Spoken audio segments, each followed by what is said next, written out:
Yeet. Hell yeah, I love it. Fire. Internet, I don't know what it is. Soak it in, cause this is it right here. You know what I'm saying? I don't know, but hell yeah. Two-time world shockers.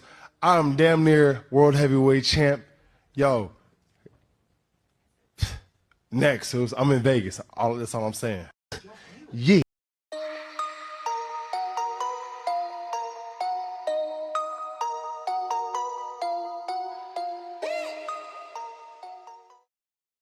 We're all right, ladies and gentlemen, boys and girls, marks and smarts, and all those keyboard warriors out there across the world, live from the trenches of disappointment, standing tall on the commentary table of raw truth.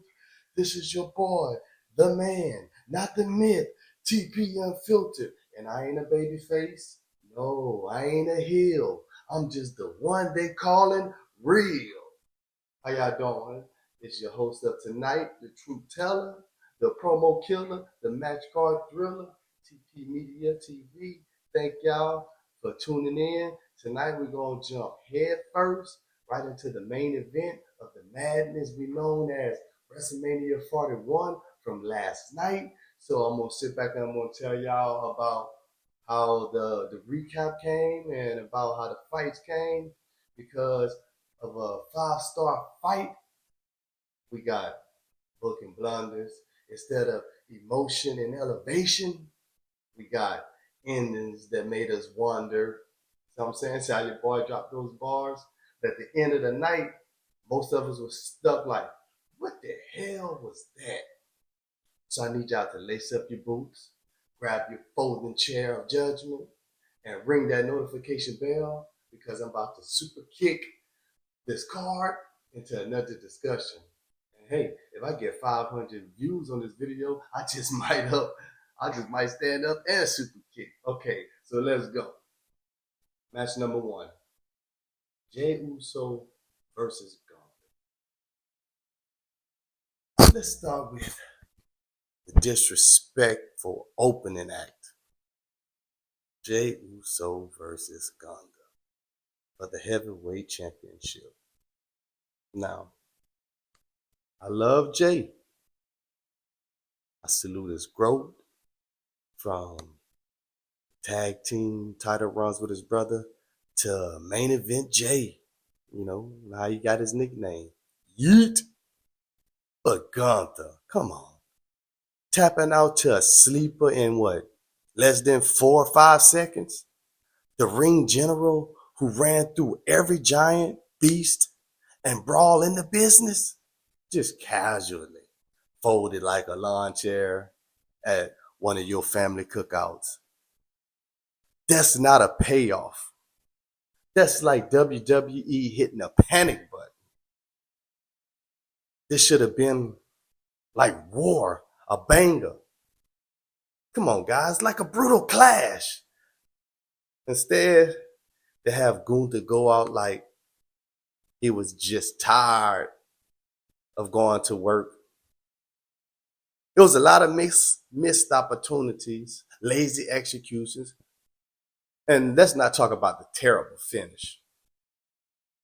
Match number 2, we have LA Knight versus Jacob Fatu. Now this one really hurt me. You know, LA Knight, yeah, the people's choice, the breakout superstar, and somehow the company just keep fumbling with this guy over and over. He dropped the belt to Jacob Fatu, a beast, no doubt. But LA Knight just got his momentum back, y'all. Come on, man. This felt like WWE and AAA said, you're hot, right? Cool down. Let me cool you down for a second. You can't be the only one. Papa H got to cook. Jacob, I believe he didn't need this win yet, y'all. LA Knight needed to solidify this win for his status. But WWE keep treating these superstars like they indie show runs and a terrible card. You don't mess up organic momentum like that. You got to build on it. You got to ride with it. You got to cash in on those opportunities. And this was LA's night opportunity. I hope he lost this belt so he can move for a title run. But instead, we got LA Knight handing over the belt to the next man. Then we get to the third match, Chad Gable. El Grande Americano versus Rey Fenix. Now, this right here, flat out disrespectful. Chad Gable, who should have been had a match in the WrestleMania, he rolls out here with his lucha mask on, calling himself El Grande Americano, and it beats Rey Fenix on a loaded headbutt. Bruh, what are we doing, WWE? This wasn't a WrestleMania tribute like I expected. This was straight mockery. There was a few good moments in this match, though. Americano hits like this awesome 450 backwards flip. He lands clean on Rey Fenix. But they did have some issues. Because to me, you bring out one of the most technical sound men in WWE and turn him into a complete cartoon character while embarrassing a whole lucha legend. Now, that's not how you're supposed to showcase lucha libre. But leave it up to WWE to go ahead and spit on it. Match number 4, we have Tiffany Stratton and Charlotte Flair. Look, this match was decent, technically. But this is WrestleMania, people. Decent ain't enough, you guys. Tiffany Stratton retains the title as usual, but it didn't feel like a coronation. It felt like a filler. Charlotte Flair, she didn't elevate the moment like she always does, like I hope she would do, So I was a bit let down by her performance, even though, she did get physical. To me, this match didn't have no soul, no heat, no elevation. But it did get physical at some point. When Tiffany lost her tooth and when Charlotte did the her move that she did off the top rope. I forgot what it's called. Tiffany ended up catching that mark on her head. So it had some good points in it, but like I said, I think that Charlotte should have retained the title because the way women used to hold standards at WrestleMania, this match was nothing compared to that. Matter of fact, it lowered my expectations with Tiffany regaining the title because, in my opinion, Charlotte should have won because she's a much, much better wrestler. And she could have had a great heel run, if you ask me. Then finally, we get the night 1 main event. Seth Rollins, CM Punk, and the tribal chief, Roman Reigns. Now, this main event right here, it had build. I was hyped because, they did have history. CM Punk, Seth Rollins, Roman Reigns, those three, yeah, they had a great story coming.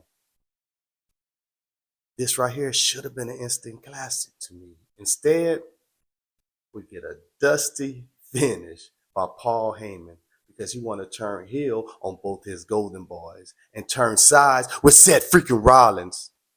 Come on, WWE, that's the best we could have did. Man, what was this? A soap opera or some type of fast forward finish?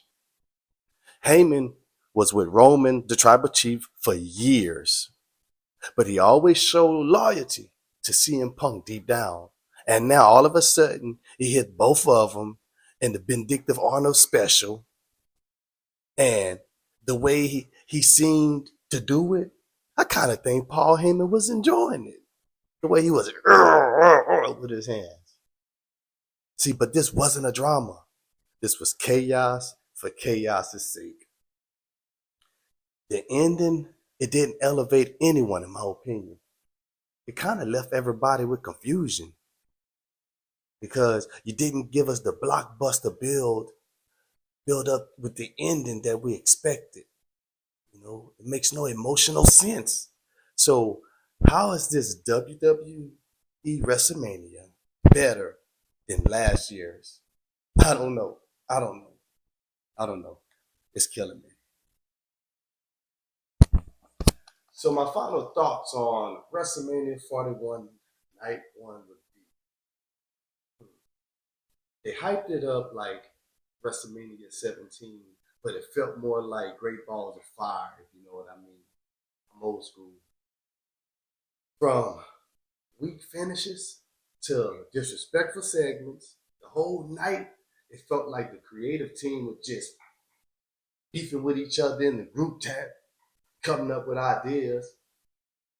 And to the fans out there who tuned in and believed all this hype, man, you deserve better.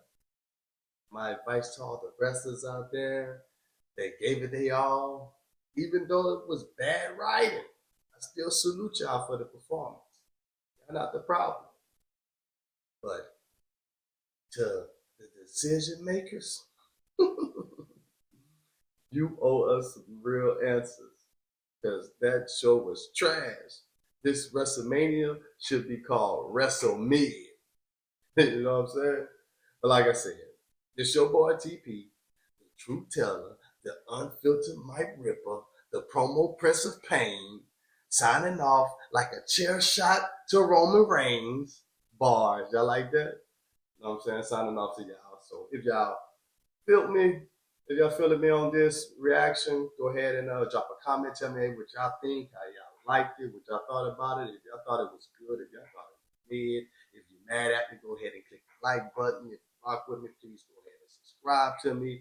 And let's go ahead and ring these notification bells so that way you get notified whenever I drop night 2 of WrestleMania reactions, because we're going to see how it is tonight when Cody Rhodes goes up against John Cena.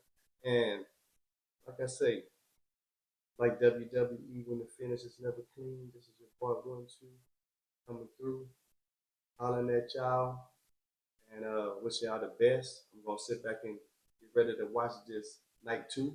So I'll catch y'all with the reactions later. Peace.